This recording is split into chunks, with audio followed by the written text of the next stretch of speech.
no, he's a great wrestler.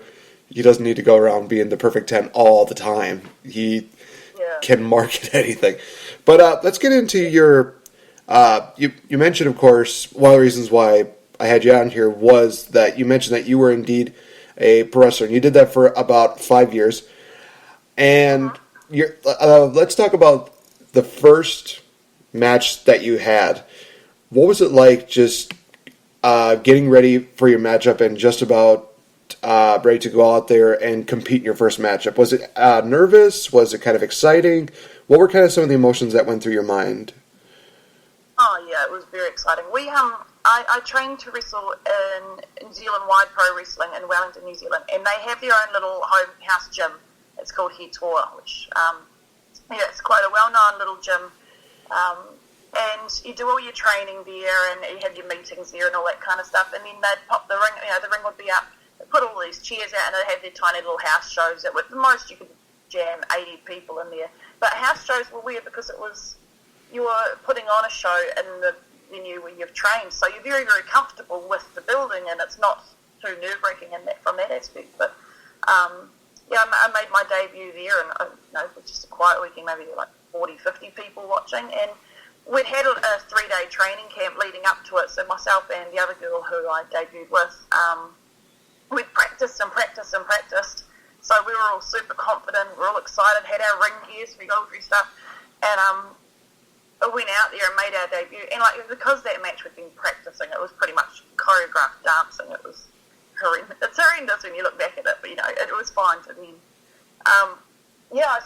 We did okay. The adrenaline was insane, and just the feeling of walking out there, like for me, walking out there in like hot pants and bloody furry boots and stuff.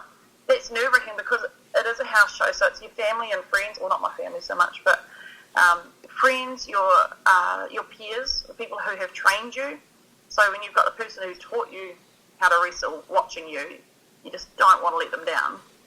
But it went fairly smoothly because it was so well run through. It was all good, and then we were kind of like, well, I just wanted to tick it off the list and just to get through it and just to finish it.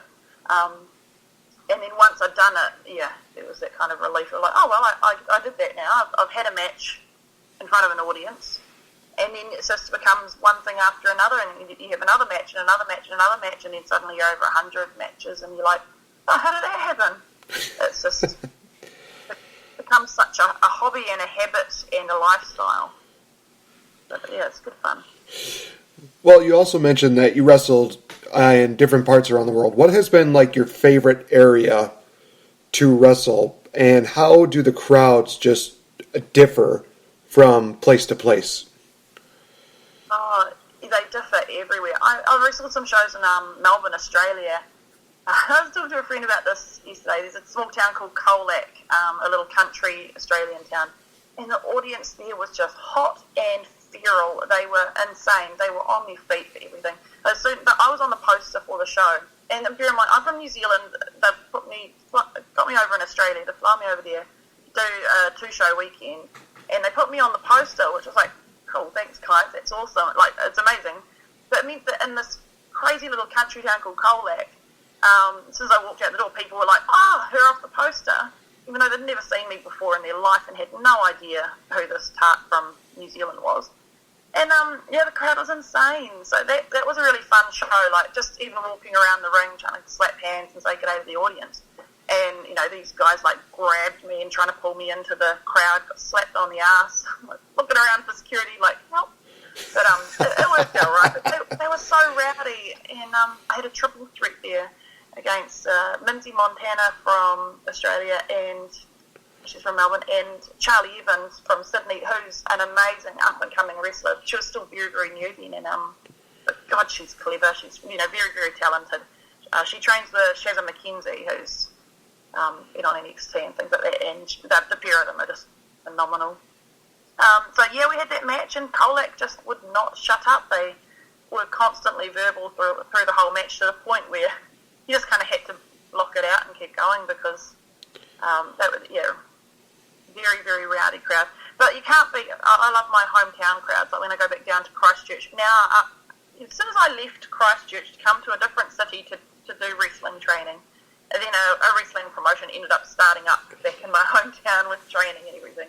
So they run shows back where I come from, and it's always fantastic to wrestle there in front of people that you knew growing up. You know, I've had high school friends come and watch me wrestle, and their children coming along, and family and friends and fans being there. Wrestling in front of my dad was amazing. So going out and seeing a crowd who knows you, but also who you've developed. You know, I've got this lovely little fan base down there of people who spend hours making signs for me and then turning up to the venue, and all they want to do is slap your hand and give you a hug on the way to the ring.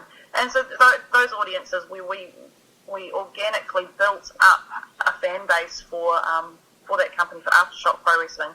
And, you know, in a year they started doing really well. You know, we've drawn up to 400 people in a school hall type venue. You know, nothing major, nothing huge, but they've still drawn really well. So it's been good to see that crowd progress and just grow. Well, let me ask this: was there any difference as far as like training wise or wrestling wise as far as New Zealand and Australia goes, or were they kind of basically around the same wrestling style? Same style.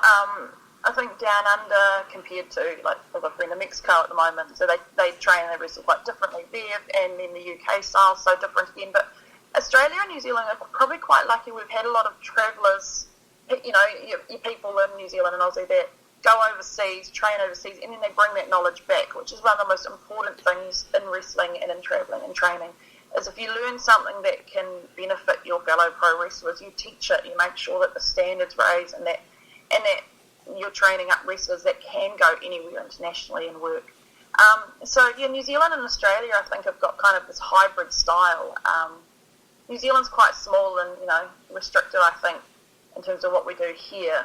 But you can see the difference in the talent from New Zealand who go overseas and work overseas. So that's, like, the biggest thing for our guys and girls is that they get overseas and wrestle and pick up those little tips and tricks that you learn from learning from people who've been wrestling for 40 plus years, you know, these veterans that are around and they want to share the knowledge. So, but it's great to see, like, there's so many eyes on Australia in particular from WWE at the moment. They just had tryouts again over there, and the talent they're looking at are absolutely the talent they should be looking at. You know, the really, really good top level Aussie talents, and they could slot straight into WWE, you know, all of them, because they are that well trained. They've had the benefit of so many veterans. So yeah, different styles, but good quality for the most part.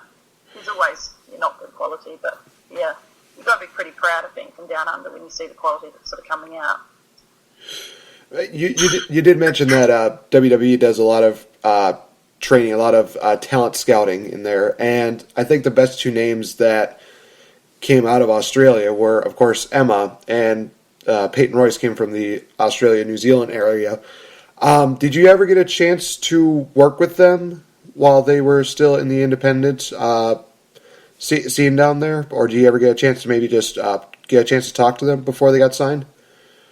I haven't worked with those girls because I started a couple of years behind them, so I was nowhere near their level by the time they were already on their way out. I actually went to Melbourne. I didn't have a tryout. I was just over there for the shows a couple of years ago, and it was the shows where Billy Kay and Peyton Royce had their tryouts again. And so I sat with that bunch of people and sat where they had the tickets for trialists and things. So I was sitting behind them to watch the WWE show, and they were already, even just with the way they presented themselves and stuff, you could tell that those girls were on their way to WWE. It's all about that X factor. You either got it or you don't. And those two girls, the way they carried themselves, they were superstars already. You know, they were fantastic. And these other girls were just, you know, slowly starting to come up, and guys. So, yeah, you know, they've been around, and it is quite surreal sometimes to see people on WWE and think, oh, I just wrestled someone who wrestled her. 6 degrees of separation in wrestling is nowhere near 6 degrees. It's more like 2. Seeing people you know who are up there on the big stage. It's quite crazy. You do kind of feel a little bit of pride where it's just like, oh, I wrestled this person, and she got to wrestle, you know, Emma or Peyton Royce. So it's like, I kind of have a little experience with them in a weird kind of way. So at least it counts for something. I mean, I got to wrestle Kellyanne a few times when I was going over to Melbourne, and in Tasmania, of all crazy places. Who wrestles in Tasmania? Kellyanne's sitting there on the cusp of turning up in WWE, I think. I don't know, but she should be. She's fantastic. And so, when she debuts, I'll be so stoked to think that I got that little moment of being able to wrestle her before she was big. Because you see these people, and they try so hard, and they're working so hard for their goals, that they're kind of making these self-fulfilling prophecies. You know that they're going to make it there because they believe that they will. And it's cool to see that, knowing where they've come from, that they've worked their asses off. A lot of people sort of think people turn up in WWE or NXT and they're like, oh, how'd they get there? And you see it online, people talking about Billy Kay and Peyton Royce as if they're rookies. They're too green, that they can't hang with Asuka because they're so new. It's like, they are not new. These girls have been wrestling their asses off slowly but surely on a much smaller stage for years and years and years. And they slowly get up there, and then they're wrestling the Shimmer and the Shine shows, and then now they're in NXT, and it's not like it just happens overnight. They've worked so hard to get there. So it's really admirable to see people with that kind of drive. It's fantastic. Yeah, it is kind of amazing how WWE does kind of put the label as, you've only been in here for 10 minutes, you still being classified as a rookie. But there's a lot of people who are just, hard mark fans. They've been following these wrestlers for there's so many years, like you mentioned, that, somebody who could be in there for 10 minutes is like, oh, well, they're still a rookie. It's like, no, they've been wrestling for about 5 years compared to her opponent who's wrestled for about 2, and somehow she's getting a push, and this one that's probably deserved it is not. But not going to start off on a very bitter note because that would be bad. I kind of try to think of more the positive flows, and I think that, as you mentioned, that there's so much untapped potential in the Australia, New Zealand area, and honestly, Billy Kay, Peyton Royce, and Emma are definitely the 3 best examples of that. And first time seeing them, I'm just like, where have these girls been, and why have we not picked them up sooner? They are just very talented in the ring, very talented with character-wise, just love every single bit about them, and it's really awesome to see how far they come. But getting back to you, what has probably been your favorite matchup to compete in your career? My favorite, I had the New Zealand Women's Championship for felt like ages and ages and ages, probably like 19 months, and defended it a lot, and had like a back and forth feud with JPE, Just Plain Evil, who wrestles here in New Zealand, and she's like a big old monster, horrible, nobody loves her kind of a character, and I'm just a super baby face, and she was coming for my title, and she's been around wrestling for 15, 16 years, so she's a real veteran, but she's never held any titles. So I wrestled a match with her after this long feud for that New Zealand Women's Championship, and we had it was a hardcore no DQ match, and that was the most fun because it had to be quite fluid and relaxed, and you can't stress too much about practice things or anything like that. It's just going out there and basically having a fight, and it was a really fun but brutal match. There was all sorts going on. I got smashed with everything in town, and the match was just fantastic. Had a really great response because we'd had a really long build up to it, and the audience had come along for that ride as well. And so they wanted to see this, the culmination of that match and of that feud. And so it ended with me taking a Face of Evil, which is a front bump, onto thumbtacks in the middle of the ring after having the crap beaten out of me, and dropped the title to Just Plain Evil.